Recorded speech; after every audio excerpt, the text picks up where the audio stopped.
The South Korean president shocked the world this week by imposing martial law and then lifting it a few hours later. The French Prime Minister just handed in his resignation after a vote of no confidence by the opposition parties. Demonstrators are clashing with the police in Georgia following the election victory by a pro-Russian party. 2024 has been called the biggest ever election year. How do we make sense of the election results in more than 70 countries? Which countries have emerged stronger following the elections and which ones weaker? And which are best positioned economically and geopolitically in 2025?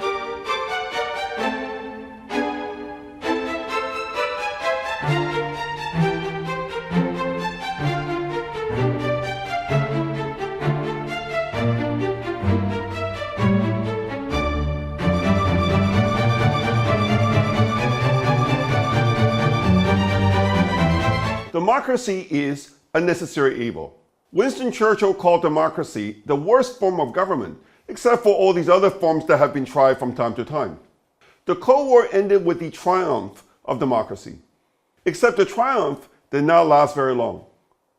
The global average of the EIU's Democracy Index, which surveys 167 countries, has been declining since 2016.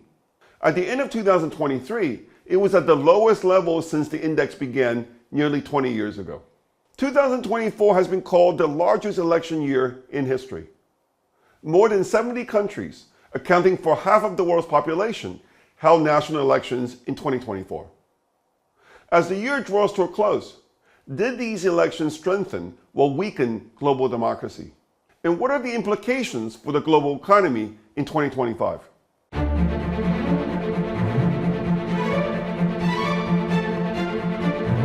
Despite democratic backsliding over the past decade, democracies are still more resilient than authoritarian regimes.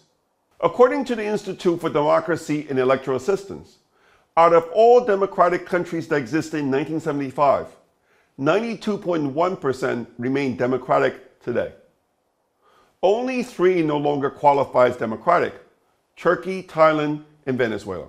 Democracies are more resilient because elections provide an opportunity for policy reset. This means democracies, at least in theory, are more capable of change, especially when things are not going well. But is this true in practice? Let's look at the 9 G20 democracies that held elections this year: US, UK, France, Japan, South Korea, India, Indonesia, Mexico, and South Africa. Are they stronger after the elections?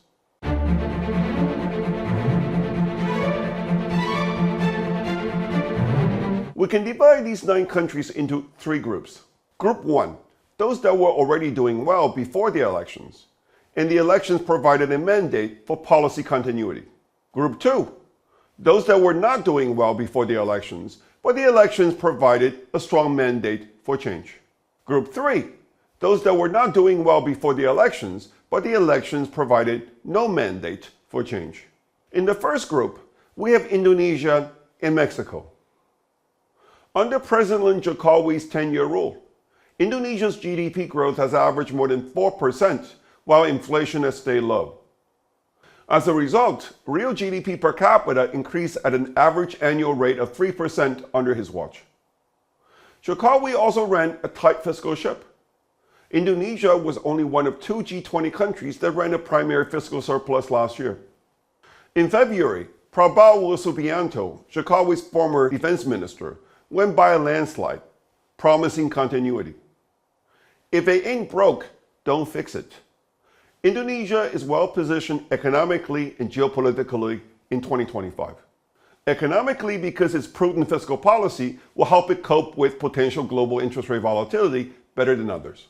Geopolitically, because its deeply ingrained non-aligned orientation will allow it to become a balancing force that it wants to be. The story in Mexico is similar. President AMLO was able to fulfill his promise to reduce poverty and the income gap between the rich and the poor.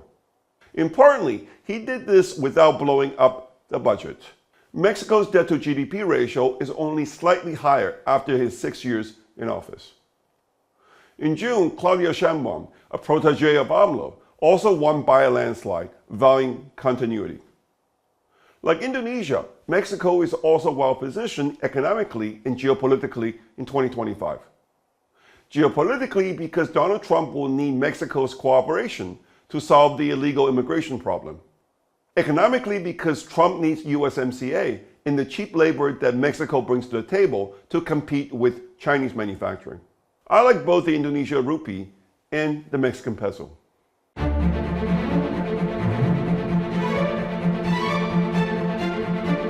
Now the second group, countries that were not doing well before the elections, but the elections provided a mandate for change. In this group, we have the UK, the US, and South Africa. For very different reasons, all these three economies were struggling before their elections. Under the last Tory government, the UK has seen an unprecedented decline in standard of living. This is why the Labour Party won by a landslide in July, winning the most seats of any British government since 1997. Even though it got only 33.7% of the popular votes, Labour's comfortable majority means time is on its side. It won't be easy to turn around the moral-bound economy, but Labour seems to have its priorities straight. Prime Minister Keir Starmer promises this week to achieve the highest sustained growth in the G7, the top of his list of 6 milestones. Whether this is a realistic goal or not, Labour appears to understand that an increase in economic growth is the only way it will be able to make good on their other promises, and that it won't happen by itself. I'm cautiously optimistic. The bar is low, and Starmer, unlike his conservative predecessors, seems to not mind getting his hands dirty. Equally importantly, Starmer is a realist. He has improved Britain's negotiating position in Europe in a short time. In his speech at the Lord Mayor's banquet early this week, suggests he understands the second Trump term offers a huge opportunity for Britain.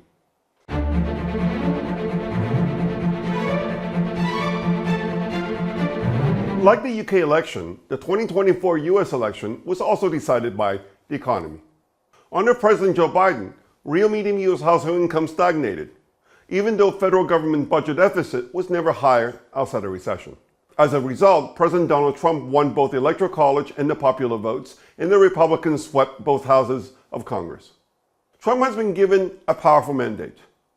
Coupled with this ambitious pro-market policy agenda, it is difficult not to be bullish about the US economy going into 2025. But as I've said elsewhere, the surging interest payments on US debt means if Trump wants to extend his 2017 tax cuts, he will have to cut spending. But even with the help of Elon Musk, Trump will struggle to find $500 billion worth of annual cuts in federal discretionary spending without touching defense spending. This means stopping the war in Ukraine is not just a foreign policy goal, but is central to Trump's economic plan. In this respect, I see potential pushback or rearguard actions by the military-industrial complex as the biggest risk to Trump 2.0. The fact that there are reports that Trump is considering replacing Pete Hegseth with Ron DeSantis as his nominee for defense secretary suggests Trump might think the same.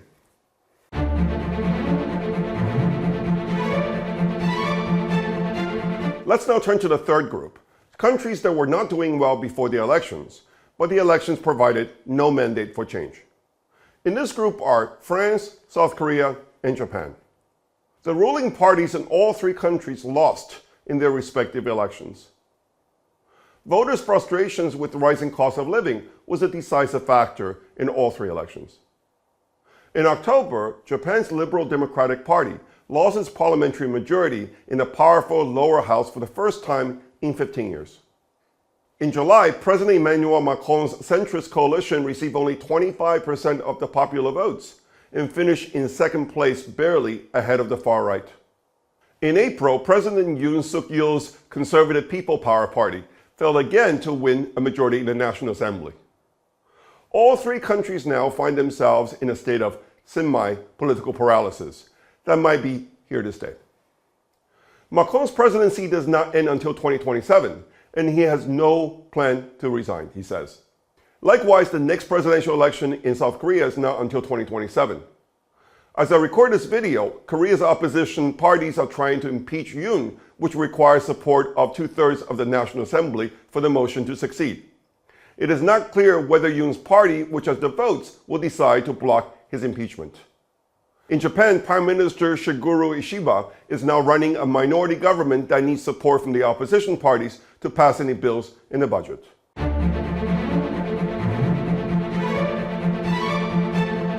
Of the outlook for these three countries, I am most constructive about Japan and most pessimistic about France. In many ways, Ishiba is the perfect guy to run a minority government. It took him 5 tries before winning the LDP leadership contest, because he's a maverick who has a history of crossing party lines. Inside his own party, he's known as a traitor for sometimes siding with the opposition in his criticism of his own party. He's also a realist in foreign policy. He wants to promote mutually beneficial ties with China, and for Japan to share command and control over US troops on Japanese soil. There is no miracle, but my bet is that Japan will be stronger economically and geopolitically under his watch.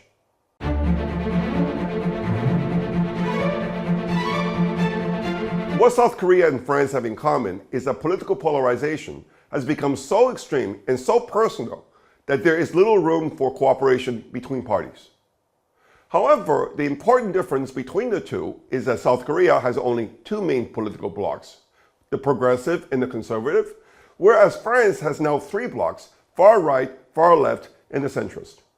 This means that while South Korea can easily resolve its current political paralysis by a successful impeachment of Yoon, in France, even if Macron were to agree to step down tomorrow as president, no clear political mandate will likely emerge. France is in a democratic purgatory and with no way out, and has only itself to blame. Its ruling elite took the masses for granted for too long and pursued policies that did not represent the political will of the people. As a result, the political fringe got stronger despite demonization by the elite. France is in the biggest political crisis of the Fifth Republic. The economy will continue to suffer, no doubt. But I actually think a major economic crisis may be what's exactly needed for France to change course. Meanwhile, what's going on in France is a harbinger of what's to come in Germany.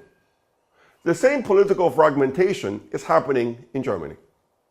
This means that in the upcoming federal election in January, the Christian Democrats, which are currently leading in the polls, will not likely be able to form a government on its own. The AfD, currently in second place in the polls, should be a natural coalition partner for the CDU, given they overlap on some key issues like immigration. But given the demonization of the AfD by the mainstream parties, there is little chance of that happening. This means the most likely outcome will be another grand coalition between the CDU, SPD, and the FDP. Germany's experience with grand coalition over the past 3 years teaches us that it only gives way to indecision in pet policies of the coalition partners. Germany has no time to waste, and yet it looks like that's exactly what it's going to do.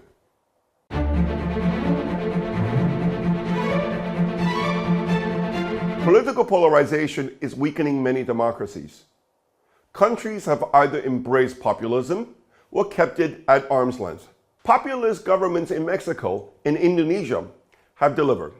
And Trump's victory suggests that Americans are willing to give populism another chance. It is not too surprising that given Europe's history, its instinct is to suppress populism. But for whatever it's worth, I think this is a big mistake. Thank you for listening.